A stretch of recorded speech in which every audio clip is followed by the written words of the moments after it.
Chapter 7. Recovery and Relapse. Many people think that recovery is simply a matter of not using drugs.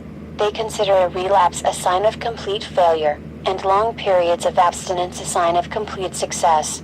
We in the recovery program of Narcotics Anonymous have found that this perception is too simplistic. After a member has had some involvement in our fellowship, a relapse may be the jarring experience that brings about a more rigorous application of the program. By the same token, we have observed some members who remain abstinent for long periods of time whose dishonesty and self-deceit still prevent them from enjoying complete recovery and acceptance within society. Complete and continuous abstinence, however, in close association and identification with others in NAR groups, is still the best ground for growth. Although all addicts are basically the same in kind, we do, as individuals, differ in degree of sickness and rate of recovery. There may be times when a relapse lays the groundwork for complete freedom. At other times that freedom can only be achieved by a grim and obstinate willfulness to hang on to abstinence come hell or high water until a crisis passes. An addict, who by any means can lose, even for a time, the need or desire to use, and has free choice over impulsive thinking and compulsive action, has reached a turning point that may be the decisive factor in his recovery. The feeling of true independence and freedom hangs here at times in the balance.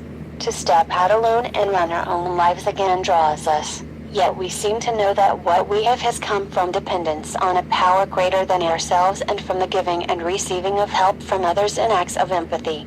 Many times in our recovery the old bugaboos will haunt us. Life may again become meaningless, monotonous and boring.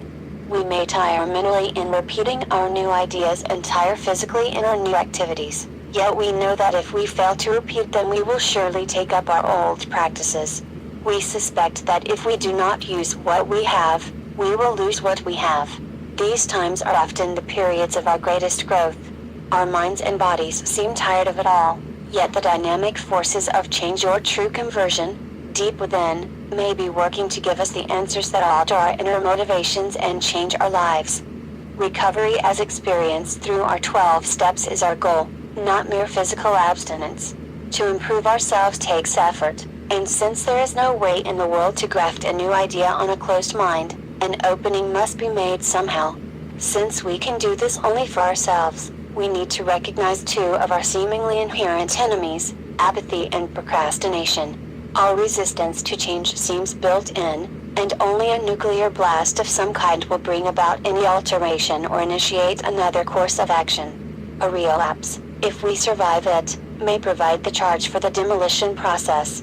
A relapse and sometimes subsequent death of someone close to us can do the job of awakening us to the necessity for vigorous personal action. We have seen addicts come to our fellowship, try our program and stay clean for a period of time.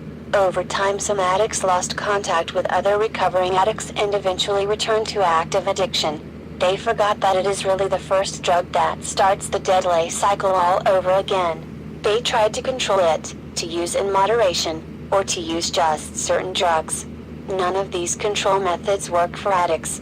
Relapse is a reality. It can and does happen. Experience shows that those who do not work our program of recovery on a daily basis may relapse. We see them come back seeking recovery. Maybe they were clean for years before their relapse. If they are lucky enough to make it back, they are shaken badly. They tell us that the relapse was more horrible than earlier use. We have never seen a person who lives the Narcotics Anonymous program relapse. Relapses are often fatal.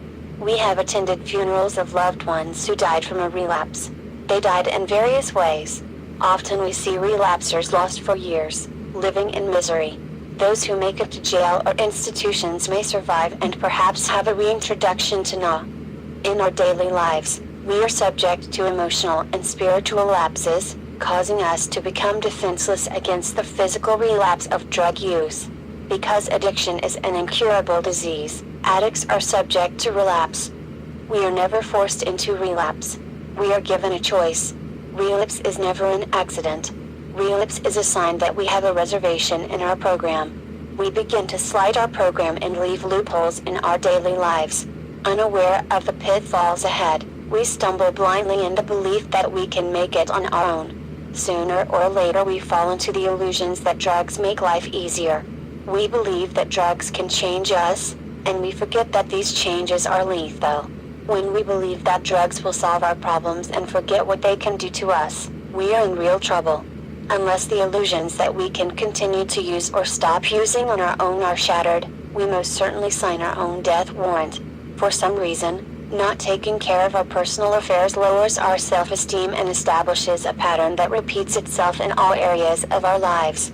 If we begin to avoid our new responsibilities by missing meetings, neglecting 12th step work, or not getting involved, our program stops. These are the kinds of things that lead to relapse. We may sense a change coming over us. Our ability to remain open-minded disappears. We may become angry and resentful toward anyone or anything. We may begin to reject those who are close to us. We isolate ourselves.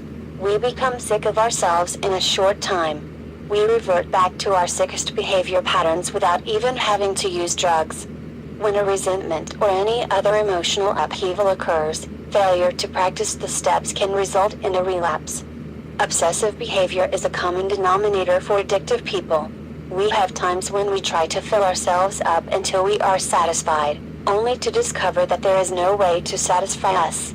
Part of our addictive pattern is that we can never get enough. Sometimes we forget, and we think that if we can just get enough food or enough sex, or enough money we'll be satisfied, and everything will be alright. Self-will still leads us to make decisions based on manipulation, ego, lust or false pride. We don't like to be wrong. Our egos tell us that we can do it on our own, but loneliness and paranoia quickly return. We find that we cannot really do it alone. When we try, things get worse. We need to be reminded of where we came from and that our disease will get progressively worse if we use. This is when we need the fellowship. We don't recover overnight. When we realize that we have made a bad decision or bad judgment, our inclination is to rationalize it. We often become extreme in our self-obsessive attempt to cover our tracks.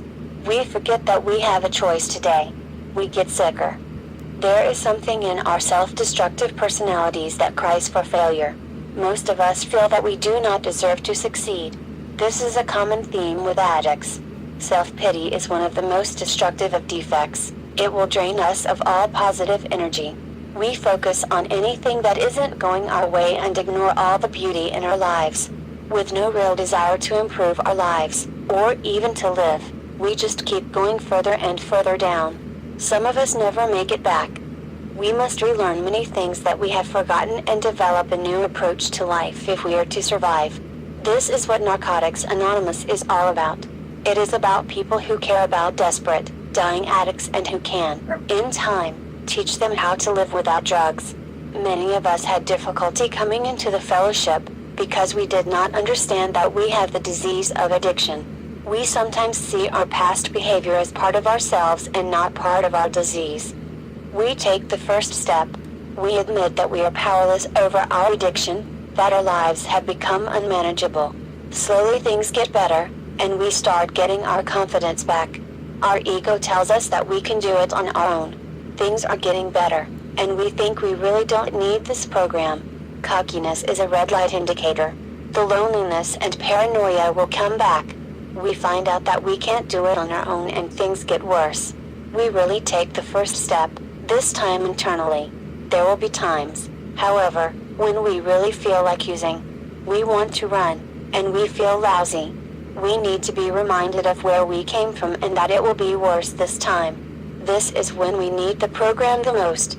We realize we must do something. When we forget the effort and the work that it took us to get a period of freedom in our lives, a lack of gratitude sinks in, and self-destruction begins again. Unless action is taken immediately, we run the risk of a relapse that threatens our very existence. Keeping our illusion of reality, rather than using the tools of the program, will return us to isolation. Loneliness will kill us inside, and the drugs that almost always come next may do the job completely. The symptoms and the feelings that we experienced at the end of our using will come back even stronger than before.